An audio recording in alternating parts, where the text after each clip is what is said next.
For all his fame and celebration, William Shakespeare remains a mysterious figure with regards to personal history. There are just two primary sources for information on the bard: his works and various legal and church documents that have survived from Elizabethan times. Naturally, there are many gaps in this body of information, which tells us little about Shakespeare the man.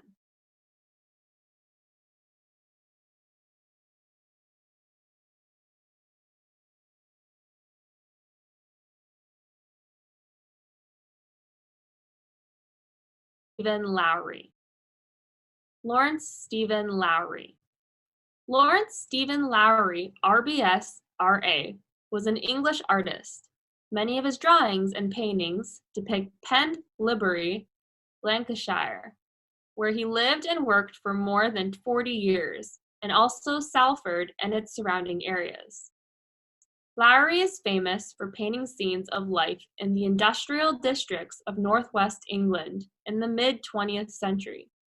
He developed a distinctive style of painting and is best known for his urban landscapes peopled with human figures often referred to as Matchstick Man. He painted mysterious, unpopulated landscapes, brooding portraits, and the unpublished marionette works, which were only found after his death.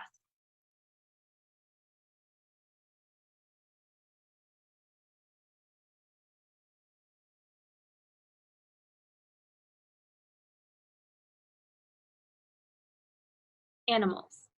In animals, a movement is coordinated by a cluster of neurons in the spinal cord called the central patterns generator, CPG. Produces signals that drive muscles to contract rhythmically in a way that produces running or walking, depending on the pattern of pulses. A simple signal from the brain instructs the CPG to switch between different modes, such as going from a standstill to walking.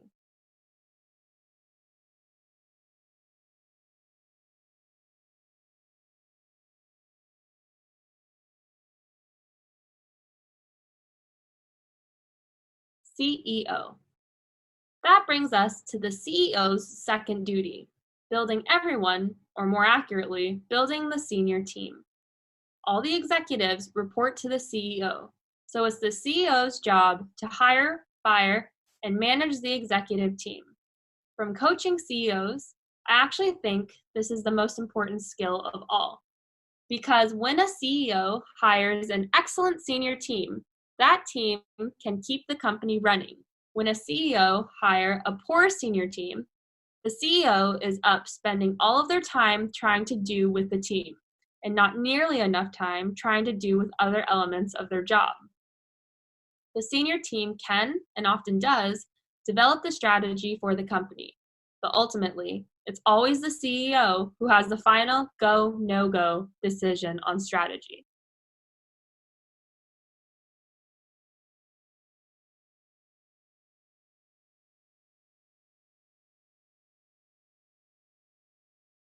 Bored in class. A majority of U.S. high school students say they get bored in class every day, and more than 1 out of 5 have considered dropping out, according to a survey released on Wednesday. The survey of 81,000 students in 26 states found 2/3 of high school students complain of boredom, usually because the subject matter was irrelevant or their teachers didn't seem to care about them.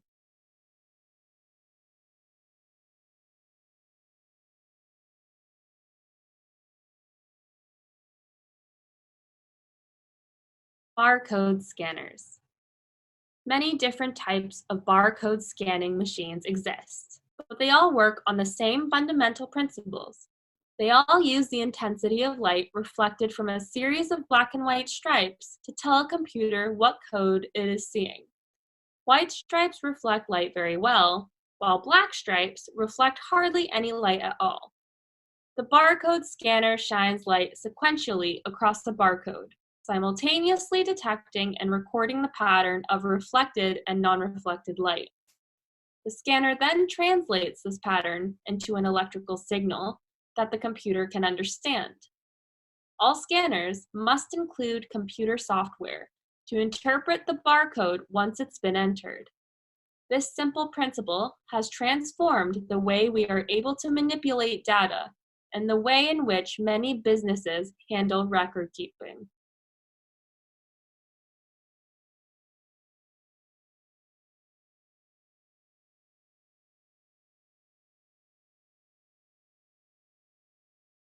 Integrated ticket.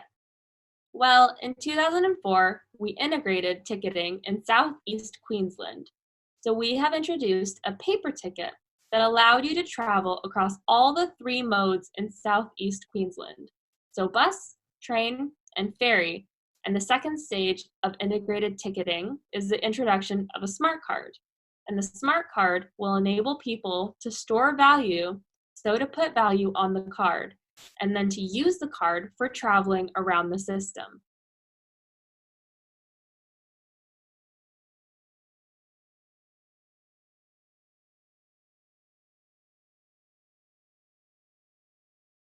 Neo-Latin.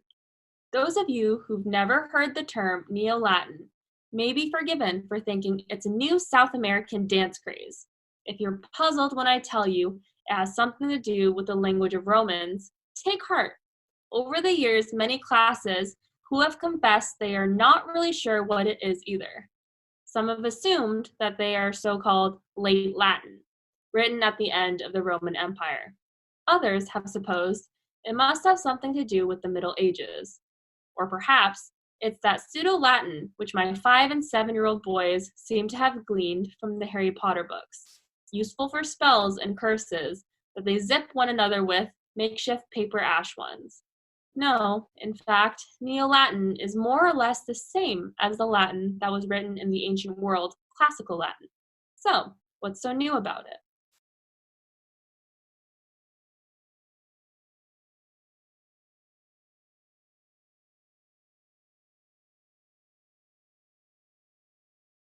Traffic jam. For the first time, Japanese researchers have conducted a real-life experiment that shows how some traffic jams appear for no apparent reason. They placed the 22 vehicles on a single track and asked the drivers to cruise around at a constant speed of 30 kilometers an hour. At first, traffic moved smoothly, but soon the distance between cars started to vary and vehicles clumped together at one point on the track. But the jam spread backward around the track like a shock wave at a rate of about 20. At first, traffic moves smoothly, but soon the distance between cars started to vary and vehicles clumped together at one point on the track. But the jam spread backward around the track like a shock wave at a rate of about 20 kilometers an hour. Real-life jams move backward at about the same speed.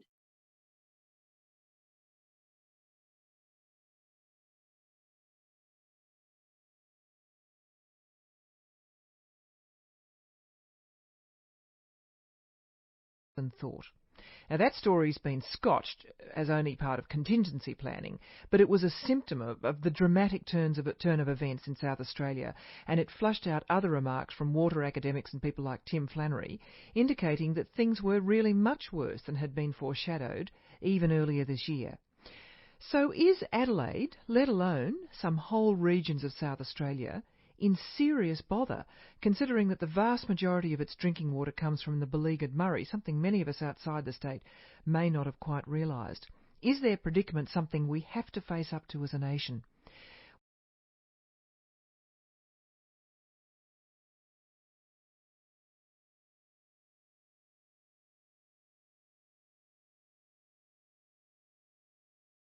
Patriotism.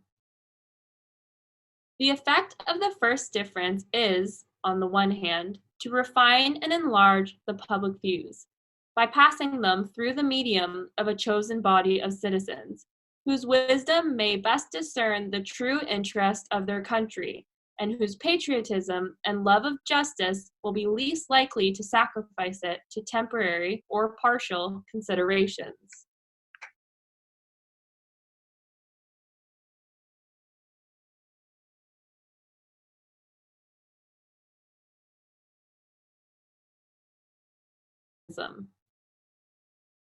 The effect of the first difference is, on the one hand, to refine and enlarge the public views, by passing them through the medium of a chosen body of citizens, whose wisdom may best discern the true interest of their country, and whose patriotism and love of justice will be least likely to sacrifice it to temporary or partial considerations.